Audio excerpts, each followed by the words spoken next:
Class first year chapter number 1 ICS intro to IT। बेटा हमारा जो आज का टॉपिक है वो है applications of IT।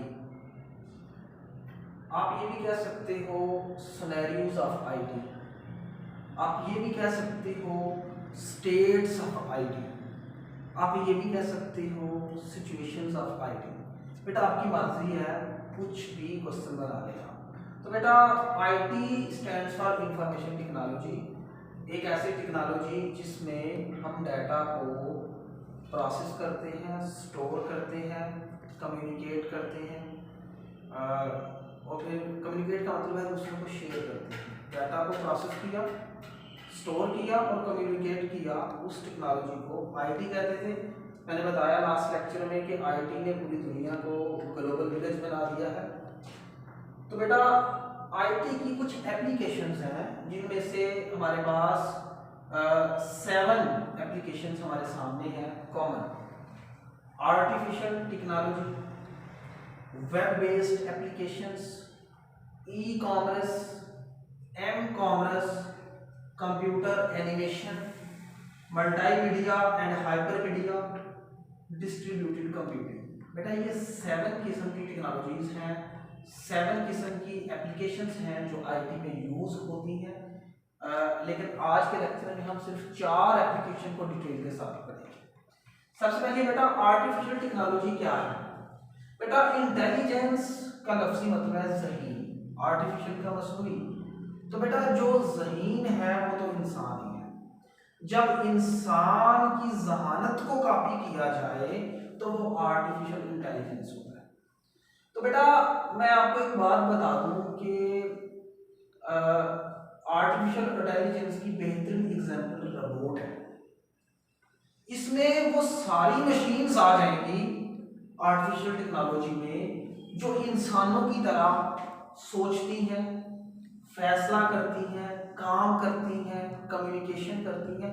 In simple दो machine which work as like human being, ऐसी मशीन्स जो इंसानों की तरह काम करें, वो सारी आर्टिफिशियल इंटेलिजेंस आएंगी, आर्टिफिशियल इंटेलिजेंस में आएंगी। आर्टिफिशियल इंटेलिजेंस जो है वो सबसे लेटेस्ट टेक्नोलॉजी है। Artificial intelligence is a latest technology which is used in electronic machines. These machines can think, decide, work, communicate as like human being. और इसकी बेहतरीन एग्जांपल रोबोट है। बेटा आपने मूवी देखी होगी रोबोट, उसमें भी ऐसा ही है कि रोबोट बिल्कुल इंसानों की तरह काम करता है, सोचता है।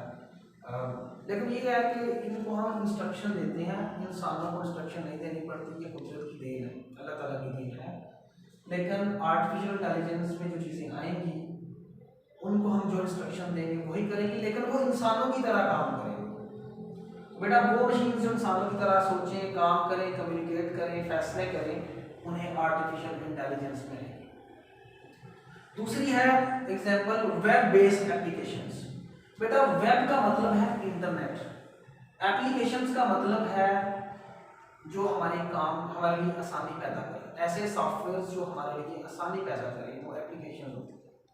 या सॉफ्टवेयर, एप्लीकेशन का मतलब सॉफ्टवेयर, ऐसे सॉफ्टवेयर जो वेब पे बेस करें, ऐसे सॉफ्टवेयर जो सिर्फ और सिर्फ इंटरनेट पे चले, ऐसे सॉफ्टवेयर जिनको चलाने के लिए इंटरनेट की जरूरत हो, ऐसे सॉफ्टवेयर जो इंटरनेट पे बेस करें, ऐसे सॉफ्टवेयर जिनको चलाने के लिए इंटरनेट की जरूरत हो, उन्हें वेब बेस्ड एप्लीकेशंस कहते हैं। सच एप्लीकेशंस या फिर softwares that run on a internet, जो सिर्फ और सिर्फ इंटरनेट पे चले। बेहतरीन एग्जांपल वेब ब्राउजर है। बेटा कंप्यूटर ऑन करते हैं या मोबाइल ऑन करते हैं तो किसी ना किसी सॉफ्टवेयर से सर्च करते हैं। तो जो वेब ब्राउजर उसे बोलते हैं, जिस सॉफ्टवेयर से सर्च करें, software use to search the information on the internet called web browsers.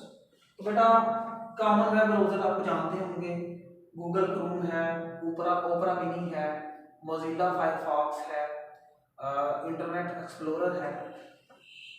ये जो सॉफ्टवेयर्स हैं ये इंटरनेट पे ही रन होते हैं। इसके अलावा गूगल एप्स जिस तरह जीमेल या ईमेल या फिर आपने चैट वगैरह करनी हो, वो सारी एप्लीकेशंस, व्हाट्सएप, फेसबुक वगैरह, इनको चलाने के लिए इंटरनेट की ज़रूरत है। तो सिंपल जिन सॉफ्टवेयर या एप्लीकेशन को चलाने के लिए इंटरनेट की ज़रूरत हो वो वेब बेस्ड एप्लीकेशंस होती हैं। तो एग्जांपल करिए क्लियर कि ऐसी एप्लीकेशन जो सिर्फ और सिर्फ इंटरनेट पे चले उन्हें वेब बेस्ड एप्लीकेशंस कहते हैं। इसकी example Facebook, WhatsApp, Google apps या वेब ब्राउज़र। वेब ब्राउज़र कौन से हैं? ऐसे सॉफ्टवेयर्स जिनके जरिए हम इंटरनेट पे सर्च करें। वो मैंने दो एग्जांपल्स लिखी हैं आपके सामने, गूगल क्रोम और ओपरा लिखी। उसके बाद बेटा तीसरी जो हमारे पास है वो है e commerce. E commerce stands for electronic commerce. बेटा कॉमर्स का फील्ड आपने तो सुना ही होगा, कहते थे कि कायदे आजम जब मतलब थे, उनके बाप बहुत बड़े ताजर थे, पूजा जनाब, तो उन्होंने अपने बेटे को कॉमर्स का फील्ड रखवाया था। क्यों? क्योंकि वो चाहते थे कि उनका बेटा भी ताजर बने। तो कॉमर्स का एक्चुअली मतलब है तजारत और ई कॉमर्स का मतलब है इलेक्ट्रॉनिक कॉमर्स। तो बेटा जब ज़ाहिर सी बात है कॉमर्स में जब तजारत होती है तो चीज़ों का लेन देन होता है, पैसों का लेन देन होता है, और उन पैसों के लेन देन को बोलते हैं ट्रांजैक्शंस, बिजनेस ट्रांजैक्शंस। कोई चीज़ हमने खरीदी तो वो चीज़ खरीदने के लिए जो हमने पैसे दिए या लिए वो बिजनेस ट्रांजैक्शंस होंगी। तो बेटा इलेक्ट्रॉनिक कॉमर्स एक ऐसा प्रोसेस है जिसमें बिजनेस ट्रांजैक्शंस हों, किसके जरिए? कंप्यूटर और नेटवर्क। कंप्यूटर नेटवर्क से हमारा इंटरनेट है। सिंपल बात, इंटरनेट और कंप्यूटर की मदद से ट्रांजैक्शन करने का जो प्रोसेस है, पैसों का लेन देन या बिजनेस करने का जो प्रोसेस है वो ई कॉमर्स। और इसी तरह ई की जगह पे एम कॉमर्स। एम कॉमर्स क्या है? Mobile commerce. एक ऐसा प्रोसेस जिसमें बिजनेस की ट्रांजैक्शंस मोबाइल और इंटरनेट से होती है। बेटा कंप्यूटर और इंटरनेट से बिजनेस की ट्रांजैक्शंस होंगी तो ई कॉमर्स होगा, मोबाइल और इंटरनेट से बिजनेस की ट्रांजैक्शंस होंगी तो वो एम कॉमर्स होगा। ऐसी एप्लीकेशन जो सिर्फ और सिर्फ इंटरनेट पे चलेगी वो वेब बेस्ड एप्लीकेशंस होंगी, और वो सारी मशीन्स जो इंसानों की तरह सोचें, कम्युनिकेट करें, वो सारी की सारी आर्टिफिशियल इंटेलिजेंस में आएगी। और बेटा आर्टिफिशियल इंटेलिजेंस जो है वो सबसे लेटेस्ट टेक्नोलॉजी है। बाकी इंशाल्लाह बेटा हमारा जो नेक्स्ट 3 पार्ट्स हैं उसके बारे में इंशाल्लाह नेक्स्ट लेक्चर में बात होगी। अपना बहुत सारा ख्याल रखिएगा। अल्लाह हाफ़िज़।